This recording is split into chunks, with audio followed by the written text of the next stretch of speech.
अगर नीतीश कुमार सबके तो नीतीश कुमार अब किसके? इंडिया गठबंधन या इंडी गठबंधन? हाँ, क्योंकि आप देखेंगे तो नीतीश कुमार जिस तरीके से सोशल मीडिया पर ट्रेंड कर रहे हैं, हर कोई कह रहा है कि नीतीश कुमार तो सबके हैं। नीतीश कुमार एक ऐसे नेता हैं जो सबको अपना समझते हैं। नीतीश कुमार एक ऐसे नेता हैं जो सबके वो कहलाते हैं। वहीं कुछ लोग ये कह रहे हैं, यार देखो नीतीश कुमार कहाँ जाएंगे, वो तो हमारे चाचा हैं। कुछ लोग कह रहे हैं नीतीश कुमार तो एक समाजवादी सोच रखने वाले इंसान हैं। वाकई में इंडिया की राजनीति बहुत ही गजब है।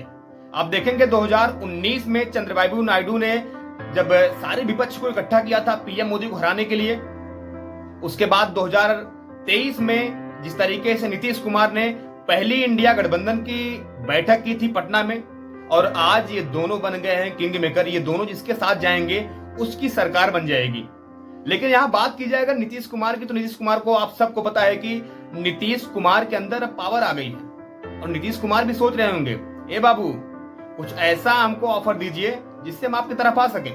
वैसे आप देखेंगे तो नीतीश कुमार का दोनों तरफ फायदा है, चाहे इंडी गठबंधन हो या इंडिया गठबंधन हो, क्योंकि जिस तरीके के कद काठी लेकर नीतीश कुमार आते हैं और जिस तरीके से नीतीश कुमार ने साल 2014 में प्रधानमंत्री बनने का सपना देखा था, उन सब चीजों को अगर आप मिला जुला कर देखेंगे तो अभी भी कहीं न कहीं उनके दिल में थोड़ी कयास जरूर लगती होगी, यार काश प्रधानमंत्री बन जाते एक बार। 73 वर्षीय नीतीश कुमार अपनी तबीयत को लेकर काफी ज्यादा परेशान रहते हैं, और वो काफी ज्यादा आप कह सकते हैं कि अपने तबीयत से वो आहत भी रहते हैं कि उनकी तबीयत बहुत ज्यादा सही नहीं रहती है। लेकिन अगर नीतीश कुमार को आप देखेंगे तो कुछ लोग ये भी बता रहे हैं कि जो इंडिया गठबंधन है वो नीतीश कुमार को डिप्टी प्राइम मिनिस्टर का पद देने के लिए राजी है, अगर नीतीश कुमार इंडिया गठबंधन में आते हैं तो। वही आप देखेंगे पटना में जब रैली होती है, जिस तरीके से नीतीश कुमार ने कहा था कि अब हम सबको साथ में रहकर इंडी गठबंधन को हराना है, उसके बाद वो बीजेपी में जाते हैं, और जिस तरीके से 28 जनवरी 2024 को एक बार फिर से बीजेपी के साथ अपने बिहार में सरकार बनाते हैं। लेकिन तब भी लालू यादव ने यह कहा था कि नीतीश कुमार कहां जाएंगे, नीतीश कुमार तो सबके हैं, नीतीश कुमार वापस लौटकर एक बार फिर से इंडिया गठबंधन में आएंगे।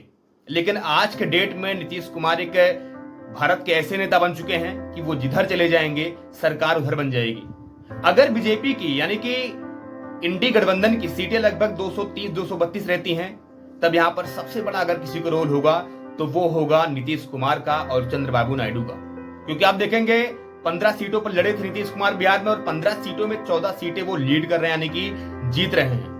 टीजीपी यानी कि चंद्रबाबू नायडू की जो पार्टी है उसमें आप देखेंगे लगभग उनके 16 सांसद हैं।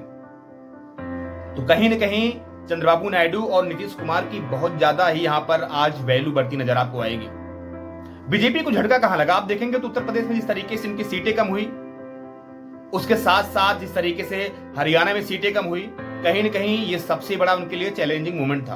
और चाहे मोदी हो चाहे अमित शाह हो, जनता ने ये बता दिया कि अब आपका जलवा जलाल नहीं होने वाला है। आपकी जो छवि थी, आपकी जो हनक थी, वो धीरे धीरे खत्म हो गई है। और यही बात राहुल गांधी ने अपने प्रेस कॉन्फ्रेंस में कहा कि हमने अगर किसी से लड़ाई की है तो वो आप कह सकते हैं साफ साफ तौर से कि सीबीआई से, ईडी से, आईटी से, तानाशाह से हमने लड़ा था। और हमारे देश की जनता भली बात ये कहती थी, ये समझती थी, मीडिया वाले ये समझते थे कि राहुल गांधी यानी कि इंडिया गठबंधन वो जीत सकती है और वो काम हम कर सकते हैं। वो काम उन्होंने किया भी।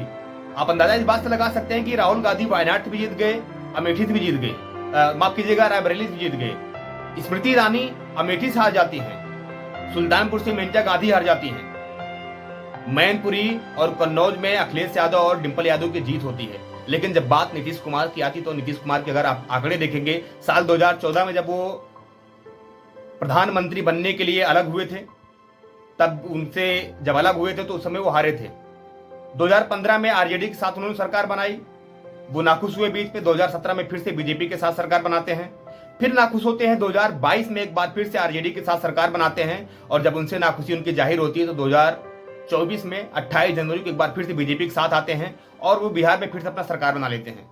इसीलिए लोग कह रहे हैं कि यार नीतीश कुमार तो सबके हैं। नीतीश कुमार अब किधर जाने वाले हैं? क्या वो इंडिया गठबंधन के साथ रहेंगे या इंडी गठबंधन के साथ जाएंगे? क्योंकि अब वो किंग मेकर हो चुके हैं। हमने इसीलिए आपसे पहले ही कहा कि दोनों पार्टियां उनको बखूबी सम्मान देंगी, और वो नीतीश कुमार अब कहेंगे भी, ए बाबू कुछ बड़ा ऑफर दीजिए ना जिससे हम आपके पास से आ सकें। इंडी गठबंधन में रहेंगे तब भी फायदा है, इंडिया गठबंधन में रहेंगे तब भी फायदा है, क्योंकि वो कहेंगे अब हम नीतीश कुमार नहीं रहे जो लबर लबर करते थे, अब हमको चाहिए फुल रिस्पेक्ट। कुछ सीटें मेरे पास भी हैं, कुछ बातें मेरी मान लीजिए, जो हम कहें कुछ उसको भी कर लीजिए। ये चीजें स्पष्ट रूप से आपके सामने आने वाली हैं। और नीतीश कुमार फिलहाल किधर जाएंगे, अगर आपको जानकारी है, अगर आपको लगता है कि वो इंडिया गठबंधन रहेंगे या एनडी गठबंधन रहेंगे, तो हमें कमेंट बॉक्स में जरूर बताइएगा। और वैसे आप देखेंगे तो इस तरीके से जितने भी जेडीयू के प्रवक्ता हैं, दो प्रवक्ताओं ने साफ तौर से कहा यार देखो नीतीश कुमार कहीं नहीं जा रहे हैं, वो इंडी गठबंधन के साथ ही रहेंगे। फिलहाल आपको क्या लगता है, सरकार किसकी बनेगी, क्या इंडिया गठबंधन या इंडी गठबंधन की? प्लीज हमें कमेंट बॉक्स में जरूर बताइएगा।